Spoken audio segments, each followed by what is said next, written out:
One of the projects that come with this kit that I opened up is a luggage tag, and I'm going to put a classic Western floral design on it. So got all the parts out here, and I'm going to go ahead and case this down.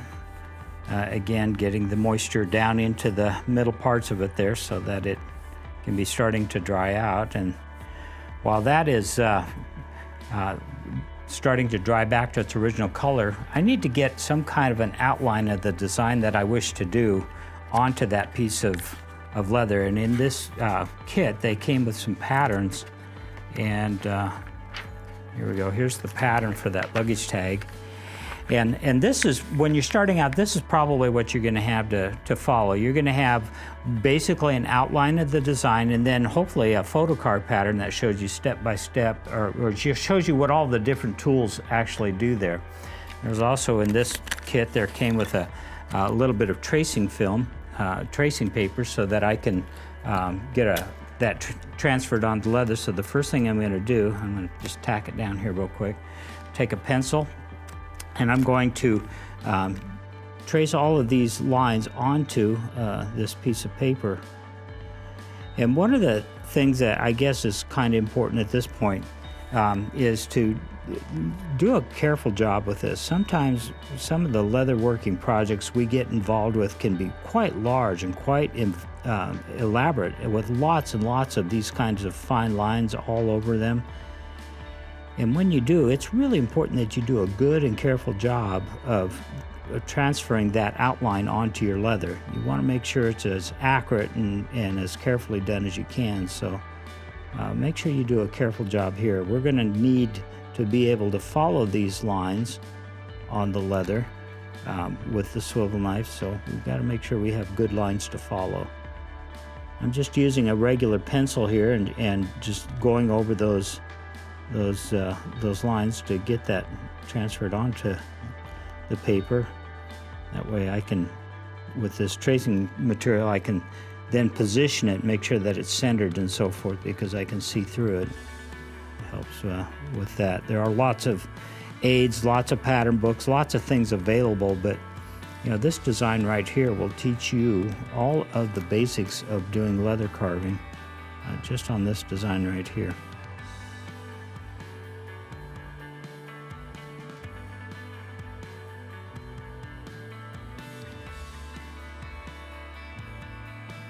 Once we get this onto the paper, then we need to get it onto the leather. So one of the reasons I like to tack this down with tape is that, again, on some of the bigger designs, it's pretty easy to miss one. So sometimes you'll pick it up on the corner like that and peek, make sure you've got it.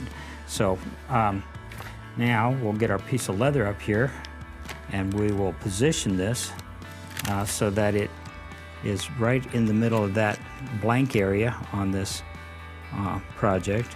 We'll just kind of center it up, make sure we're not too close to the holes, and we'll use that same piece of tape to just kind of keep it in place. And now I'm going to trace it again, but this time, and I'm even going to use that same pencil, but I'm going to put a little bit of pressure on it this time as I follow along. You could use a stylus or something like that would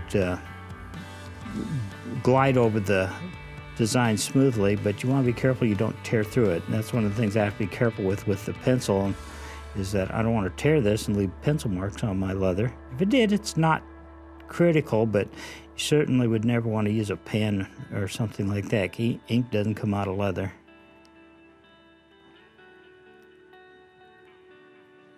When you're pushing down on this, when you're pressing this, we're not trying to, this is only to give us an outline to follow. This is not, these will all get blended into the design.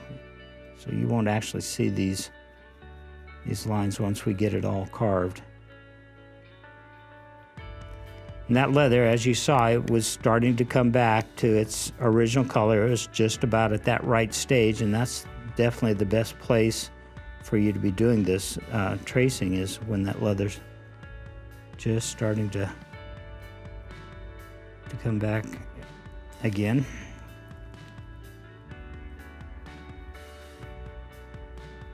One of the things that's also important with doing leather work, whether you're working off the corner of your kitchen table, that's what I had to do for much of my life, or wherever you're at, is to have good lighting. And I often will bring lights in so that I have them right over the top of where I'm working, so I can really have good vision. So that's one of the things you need to have.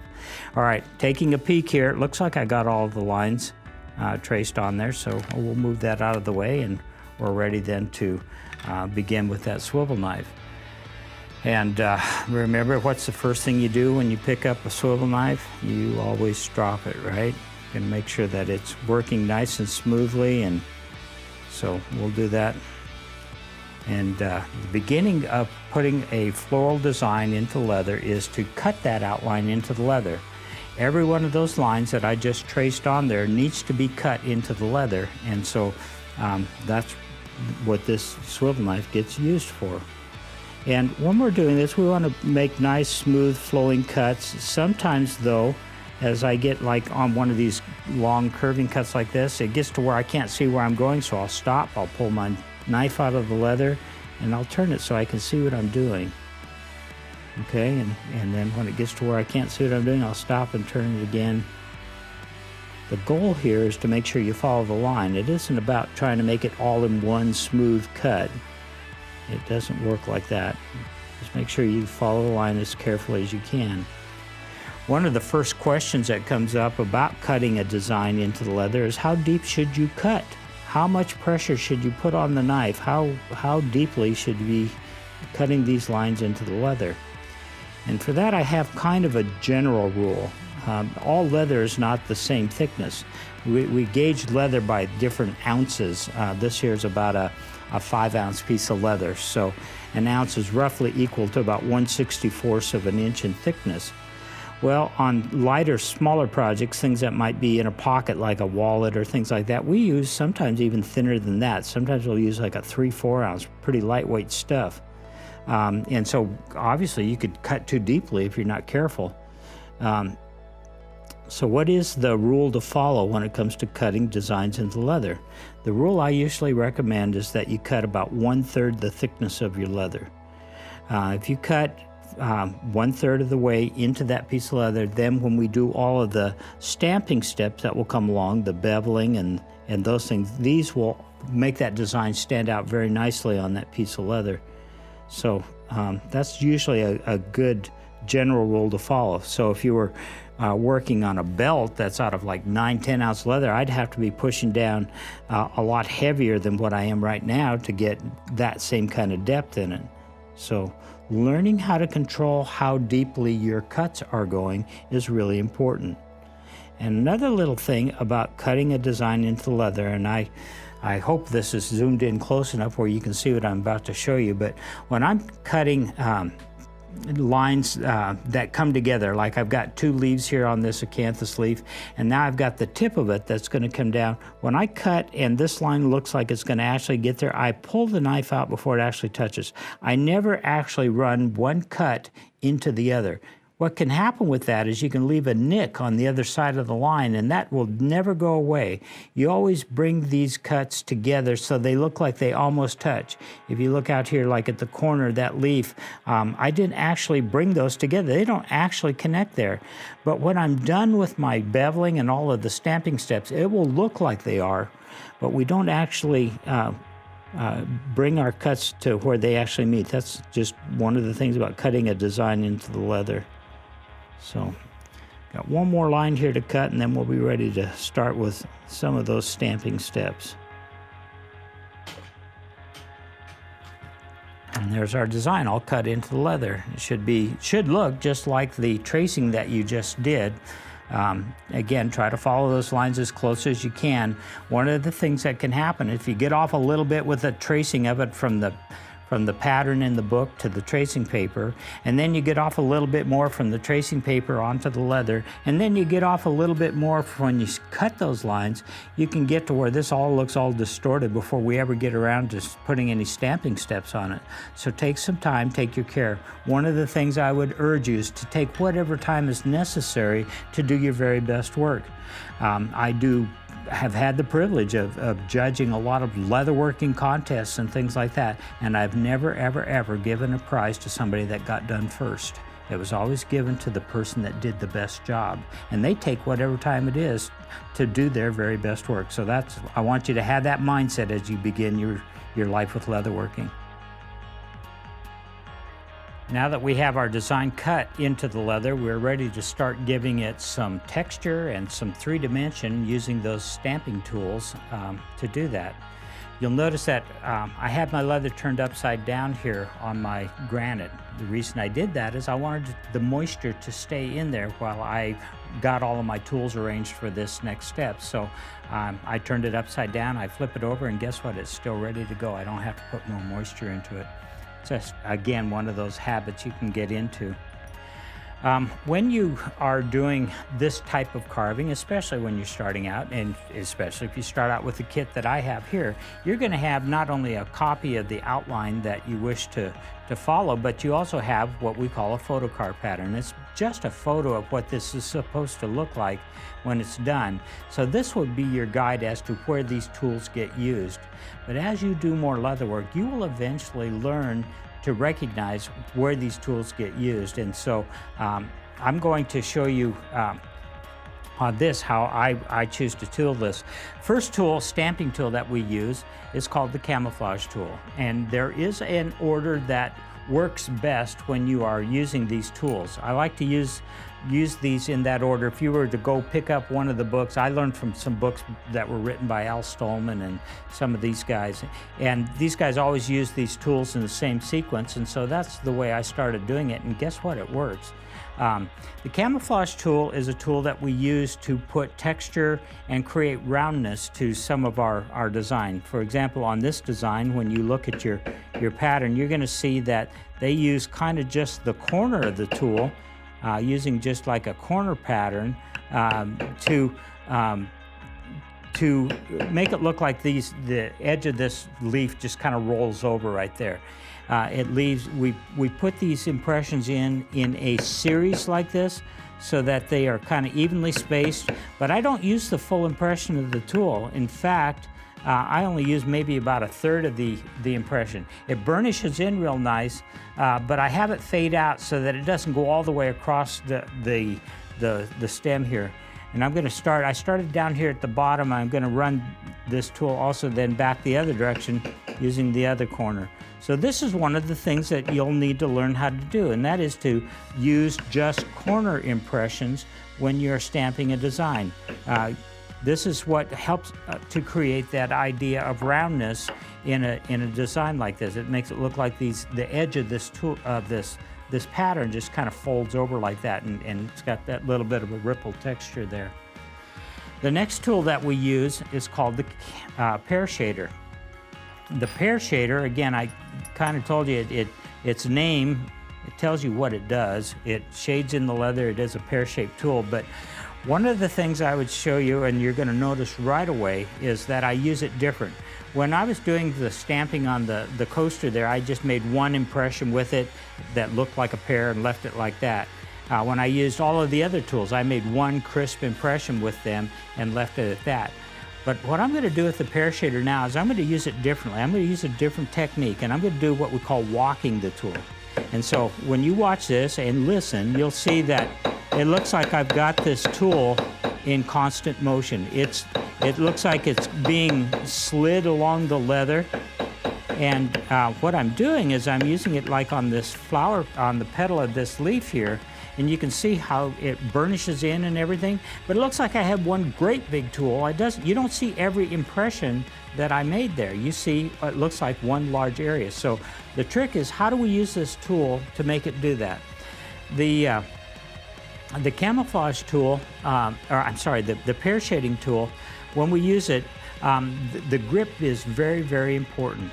I showed you that we hold the tool down here near the working end of it, but with this one here, I actually hold it with a pretty firm grip so that when I strike the tool, and I hope you see this, it actually is recoiling. I'm exaggerating this a little bit, but you see, because I have a tight grip on it, it bounces back up off the leather. So when I'm using it on one of these petals or on one of these leaves, I'm actually holding it so it's just lightly touching the leather.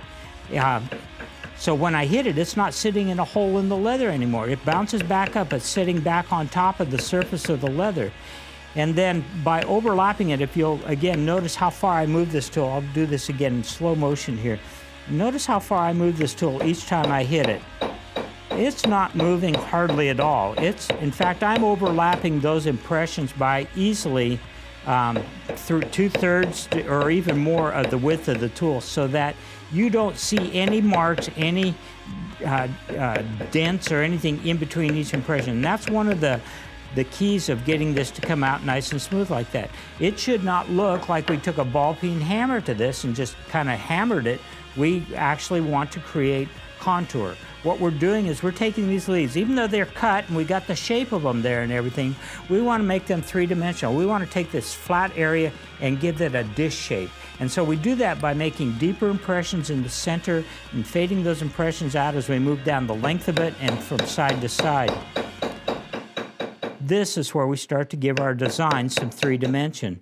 And it also gives it some great color. Again, that color is that burnish, and that is what's telling me that this leather is just right now. It's got just exactly the right kind of moisture in it for this step. So,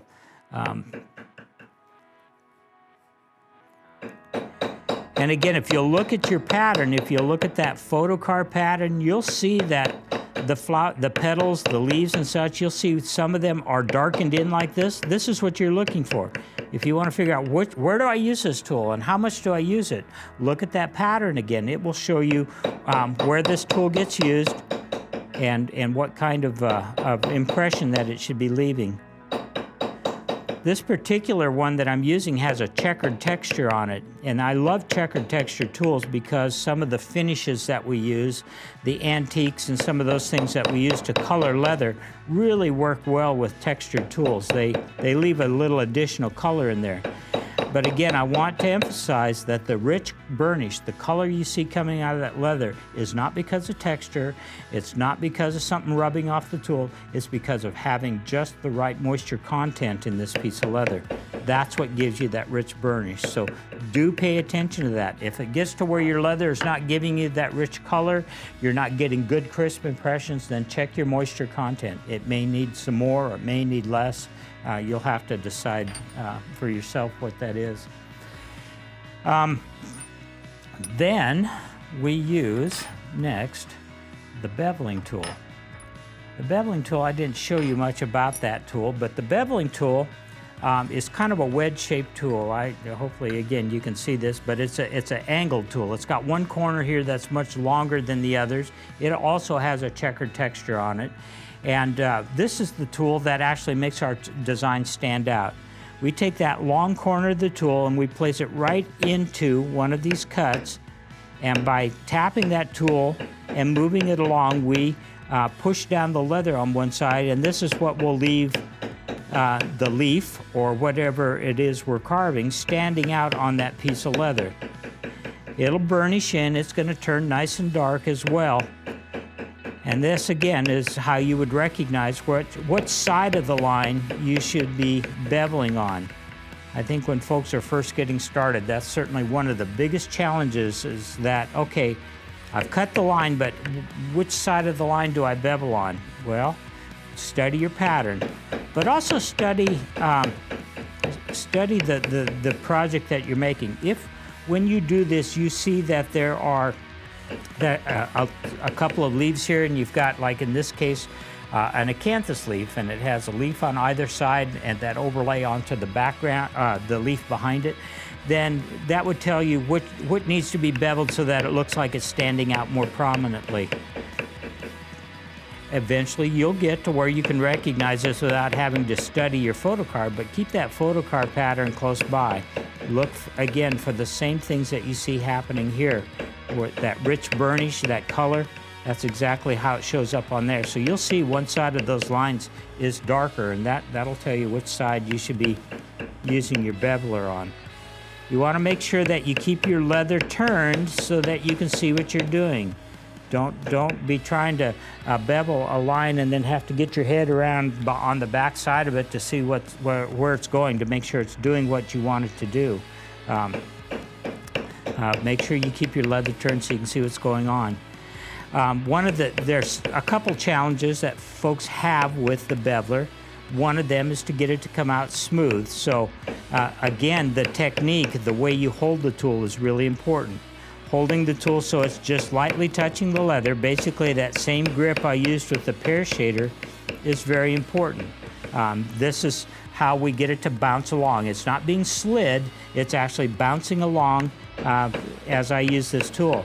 And again, I only move it just a very little bit. I'm overlapping each one of these impressions by at least 3/4 of the width of that tool, so it does end up with with very few marks in between. If it does, you can go back and smooth it up. You do want a nice smooth beveled line. And after you develop this tapping and moving, this walking technique, it'll sound like you have it in constant motion. But when you're starting out, it's most important to learn how to do it smoothly so that you don't have to go back and clean it up. That's kind of step one. Another thing that's very important with the beveler tool is how deep do you bevel?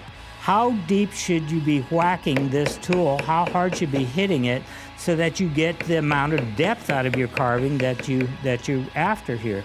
Well, that again there's some rules to follow, so to speak. And the rule on that is that you bevel as deeply as you cut the lines. So if you were doing the job of cutting your lines 1/3 the thickness of your leather, that's also then how deeply you would be beveling. You want to bevel to the bottom of the cut when you're doing this step here. And this step will take you longer than any of the other stamping steps because every line that you initially traced and cut into the leather will have to get beveled against on one side or the other. So you'll be going over these lines again. So you see how important it is that you do a good job with the tracing and a good job with the cutting, because those are the lines that I'm following with the stamping tools. These are the lines that I'm using to make this thing three-dimensional. So make sure that you do a good job with that. One of the other things I'd have you notice, you see how my leather is starting to curl up here? What's causing that is this leather is stretching just a little bit. When you compress the fibers of the leather, this leather will want to stretch a little bit. This one is like I said, about a 5-ounce piece of leather, so it'll stretch a little bit. It's not going to stretch a lot, but obviously if you had a large project and you had like the holes all pre-punched like this, and it stretched a whole lot, you'd have some problems getting those holes to all line up when it's time then to do the lacing and stitching. So what I would recommend you do, and what I often will do on larger things, is I'll apply some packing tape or something like that to the back of that piece of leather, which will keep it from stretching like that. So just a little tip there.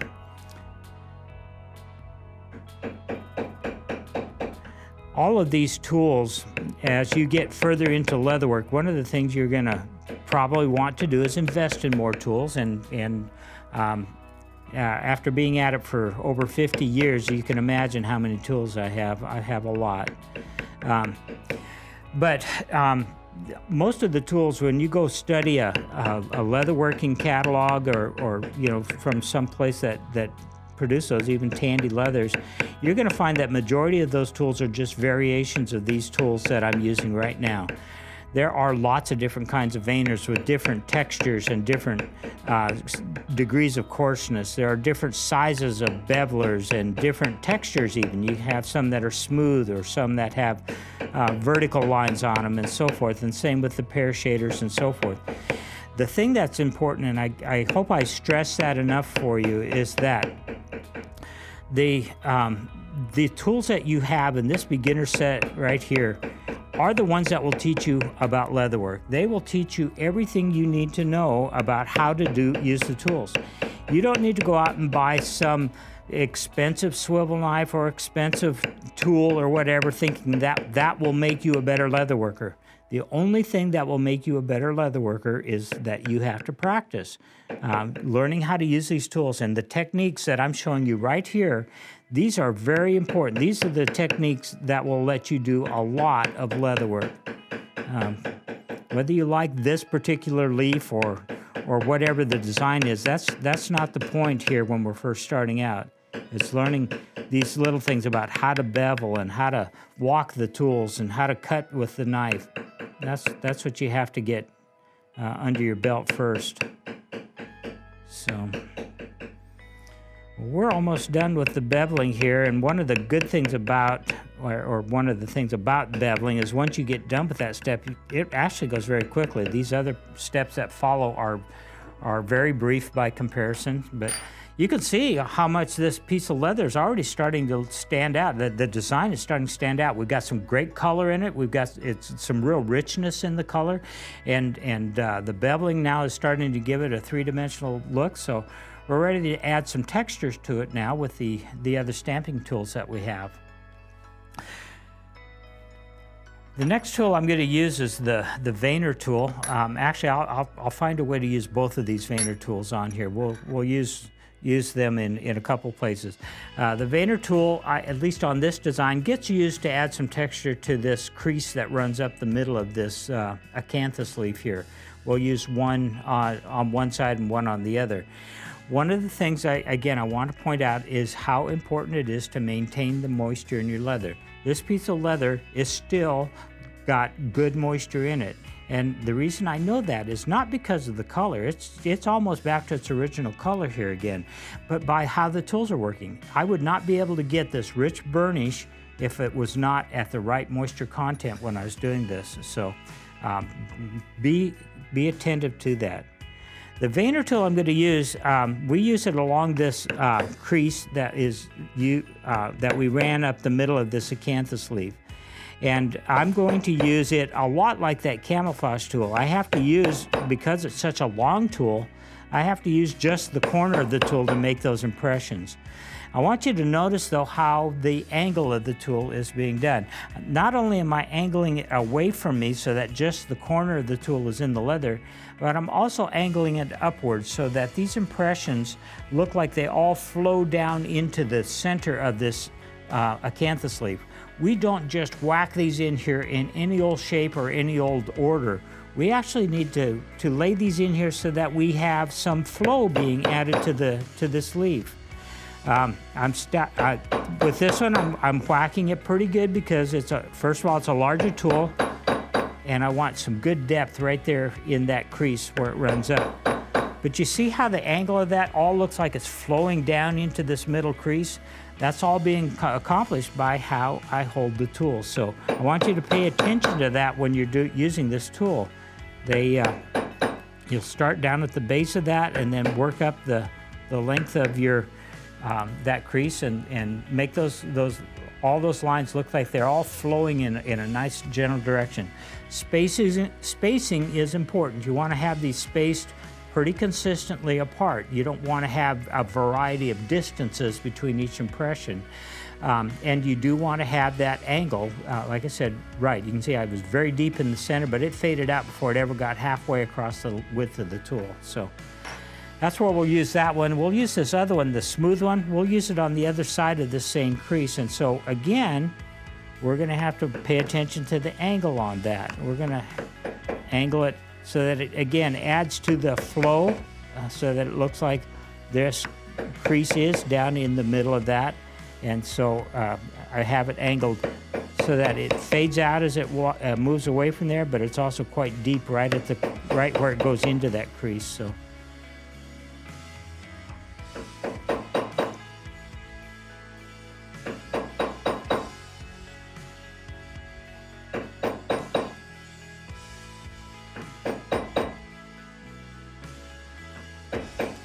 And this is one of the things you want to strive to do with your leatherwork, is to create a flow. We're not just whacking some design in here. We want people's eye to follow the flow of the design when we do that, and how we angle these tools really accomplishes that. You can see how that makes that look like a much deeper crease running up the middle of that, just by how we use that tool. So That's the Vayner tools.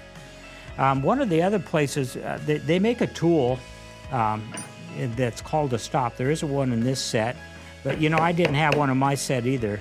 So what I learned to do is I learned to use just the corner of the Vayner tool to do the same thing. What a stop tool does, or what I'm doing here when I use this Vayner as a stop, is I'm causing this junction where these two leaves come together to end with an open, flared out kind of an area. I'll do one down here where these leaves come together as well. But I have it angled quite sharply so that I get just a really sharp and deep impression there at the corner. That's using this tool as a stop. That's one of the other things you can do with it. And then often underneath the stop, when we use a stop tool, that's one of the places that we will use that mule's foot tool. A mule's foot is, again, one of those that gives some additional texture. It kind of gives almost looks like it's wrinkled right here. And the way we do that is we'll use a series of impressions. We'll start out right underneath that stop, or that vein, and then we make a series of impressions that move away from that. And as each impression is laid in there, they get a little bit lighter and a little bit lighter and a little bit lighter, so that they kind of fade away. But we put these impressions in like this underneath where that stop tool goes. I guess we better put some down here too. But that's what a mule's foot does. It just adds a little more decoration. And when you have a curving area like that, you have to make it go around the corner. And then, let's see, just so that we can use it. Normally I wouldn't use a seed tool on this little bud that's coming out here, but I'm going to stick one in there anyway, so that we can make sure we use all of these basic tools here. And this one, something I would hope you just noticed I did. I angled this tool just a little bit. Did you see that? The reason for that, at least in this case, is I want that to look like that seed is kind of coming out of a hole in it. And so by angling it like that, I made a much deeper impression at the top edge of it, and it kind of faded out on the bottom edge. But that's, we'll put a seed right there in the middle of that little bud that's sticking out. And then, let's see, what do we got left here to use? We have a background tool. That's what comes next.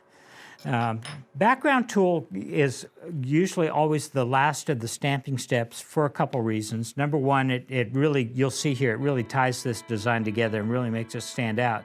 But it also works best when your leather is just a little bit drier. Now this piece of leather is still great. It's got some great moisture in it, so it's working fine. But the background tool, it leaves a checkered texture in the leather. In fact, let me start on this larger one so I can explain the best way to use it. When using the background tool, it's a kind of a teardrop shaped tool. It's got one pointed end, which is real helpful for getting into these tight corners. And when I'm backgrounding a large area like this, what I'll do is I'll background all the way around it. I'll background right up against the cut that I beveled, and I'll make sure that my backgrounding again is just as deep as I cut. So I'm making sure that I'm backgrounding this area down 1/3 the thickness there, so that I've got good depth.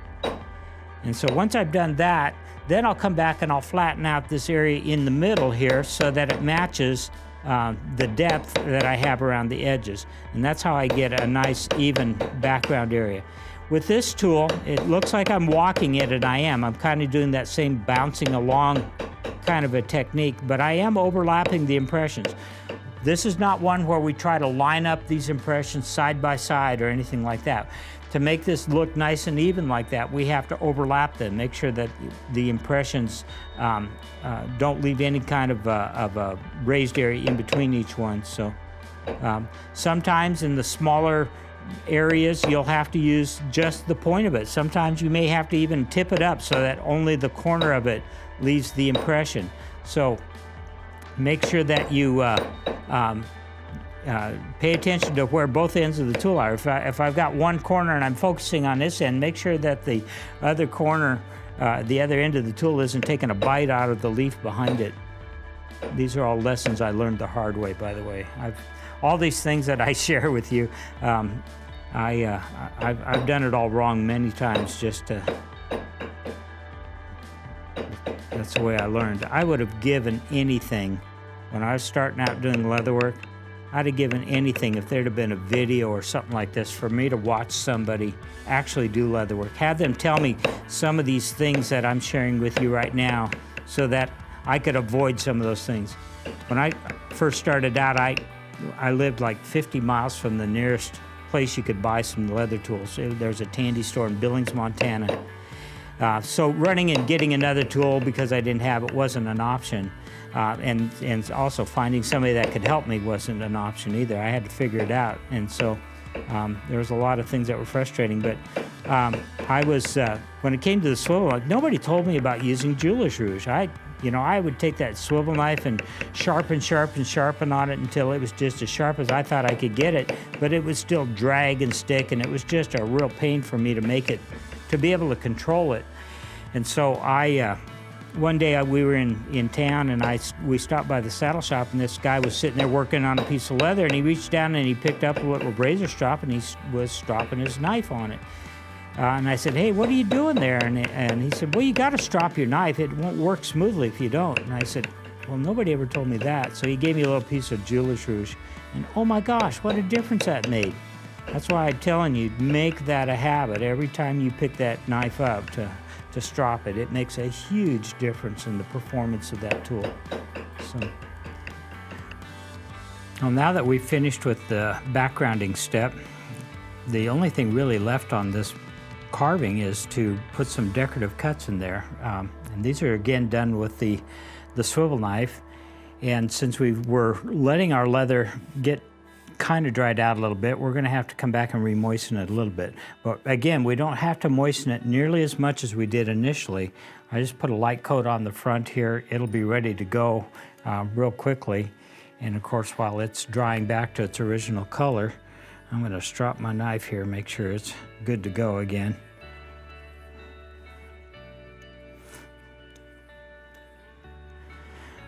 The decorative cuts are just some long flowing cuts. They generally follow the flow of your design. They should add to that flow of your design. They're done again with the swivel knife, and when we're making those cuts, again, we want them to kind of follow all of this motion that we've created here. So when we're doing the decorative cuts, same basic technique, same grip and everything. We place the corner of the blade into the cut, but as we pull the knife toward us we lighten up on that pressure so that those cuts fade out and disappear. It should look like maybe all of these cuts, like in a leaf like this, would all eventually come down here and connect if they went far enough, but they never actually come together and touch. So we lighten up on that pressure as we're doing that to give them a nice flowing look. And decorative cuts, everything we've done so far has been, we've been following a pattern. We had lines that we followed when we did our tracing.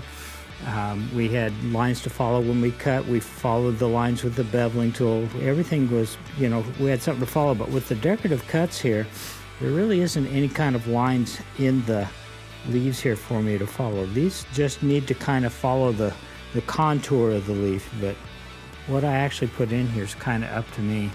A lot of people will develop their own style of cuts. You'll find, even as you do more leather work, you'll find that you can do some of these cuts easier one direction than you can another, and you'll develop a style of your own as well. But the main thing is to be able to do these cuts is to have great control over the knife. You can see how very slowly, how very deliberately I'm making each one of these cuts. They're not going to happen by accident. If they come out right, I'm going to make sure that this knife goes exactly where I want it to go. And that's why you want that swivel knife blade all polished up.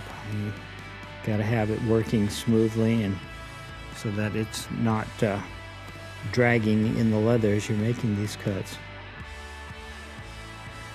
But this is the last of our stamping steps, or the last of our tooling steps. And once again, this has not been about how to just make an acanthus leaf or make this design. What I've been showing you with this project here is all of the basic steps necessary for carving really any kind of a design. If you want to carve roses or oak leaves or whatever kind of a design you want to carve, you're going to go through similar steps. You're going to cut it in with a swivel knife, you're going to have to bevel it, you're going to have to do some shading and so forth. So when you are first starting out and you're doing a pattern like this, you're doing much more than just this pattern. You're learning the basics of leatherwork, and these are the techniques you'll need to have under your belt to be able to do a wide variety of leatherwork.